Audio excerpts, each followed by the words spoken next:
Republican party के Donald Trump ने अब तक हुई मतगणना में डेमोक्रेट पार्टी की अपनी प्रतिद्वंदी भारतीय मूल की कमला हैरिस पर जबरदस्त बढ़त बना ली है। ट्रंप फिलहाल 22 राज्यों में जीत की ओर हैं, तो वहीं हैरिस अब तक 11 राज्यों में ही बढ़त बना पाई है।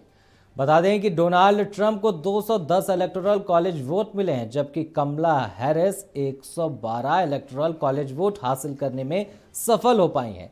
आपको बताएं कि अमेरिका में के 538 इलेक्टोरल कॉलेज वोट्स में से 270 जीतने वाले को राष्ट्रपति पद मिलता है और अमेरिका में राष्ट्रपति चुनाव के लिए मंगलवार यानी 5 नवंबर को वोटिंग हुई है। इस चुनाव में रिपब्लिकन पार्टी के उम्मीदवार डोनाल्ड ट्रंप और डेमोक्रेटिक पार्टी के प्रत्याशी कमला हैरिस के बीच कांटे की टक्कर देखने को मिली।